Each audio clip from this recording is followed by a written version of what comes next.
Hello and welcome to Poetry in Style. So today we're gonna talk about the American poet Walt Whitman.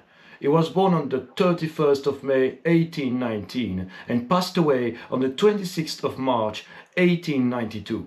He was known for many good poems, but especially one, "O Captain, My Captain." And if you watch the masterpiece Dead Poet Society, you will notice that they recite that poem. What a beautiful poem. But what is this poem really about, actually? This poem is about the death of Abraham Lincoln, often considered one of the best presidents of the USA.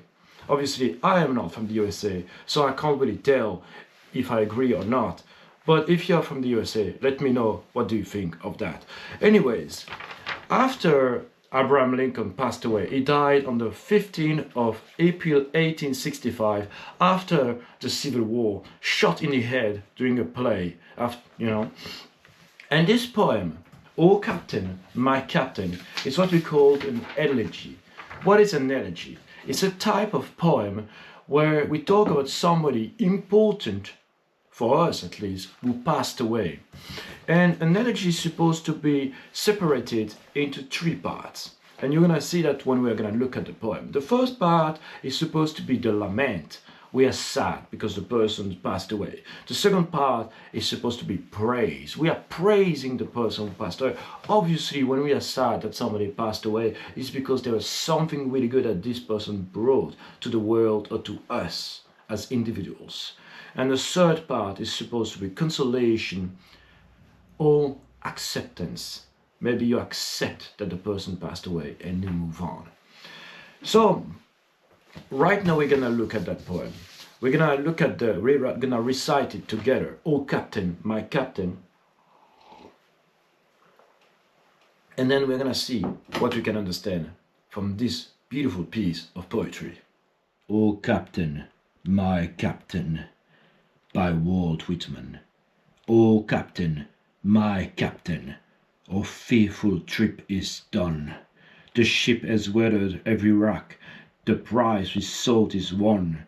The port is near, the bells are here, the people all exulting, while follow eyes the steady keel, the vessel grim and daring. But oh heart, all the bleeding drops of rain, where on the deck my captain lies, fallen cold and dead.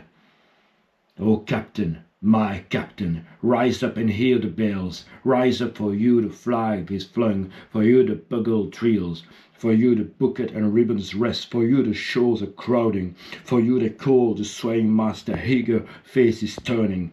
Here, Captain, dear father, this arm beneath your head. It is some dream that on the deck you've fallen cold and dead. My captain does not answer. His lips are pale and still. My father does not feel my arm. He has no pulse, no will. The ship is anchored safe and sound, its voyage close and done. From fearful trip the victor ship comes in with object won. Exult, O shores, and ring, O bells. But I with mournful tread walk the deck, my captain lies fallen cold and dead. What a poem! O Captain, my Captain. Three parts in that poem. The first part, as I said, the lament.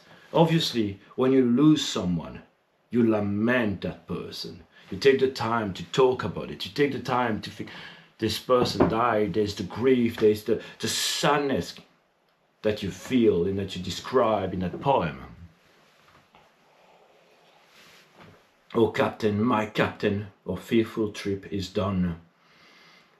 But oh heart, all the bleeding drops of rain, where on the deck my captain lies, fallen cold and dead. You know, the first part, the first stanza of the poem describes that sadness. The second one, praise. Why are we sad that somebody died? We're sad because the person did something incredible that we're talking about. This person did something that we like, either for the nation, either for a place, or for us as people. And so we are praising that person. We are praising In that case, rise up, for you the flag is flying, for you the bugle trills, for you bouquets and ribbons rest, for you the shawls are crowding, for you the cold, the swaying masses, the eager faces turning. Here, Captain, dear father, this hand beneath your head, it is some dreams that on the deck you've fallen cold and dead again, you've fallen cold and dead, fallen cold and dead is a sentence that we repeat in the poem at the end of each stanza. Here, all those things, look at the people crowding for the captain, or look at this admiration people have for this captain that's praising that person. The second stanza for that. And the third one is about consolation or acceptance. It's a bit hard in that case, to be honest with you, to find the consolation. But there's the acceptance. We need to accept that the captain has died, and we need to accept that we need to keep on moving. But there's one sentence. The ship is anchored safe and sound, its voyage closed and done. We're talking about the war. We're talking about the job, the work of the life of the President Abraham Lincoln. Often considered one of the greatest, if not the greatest president of the United States.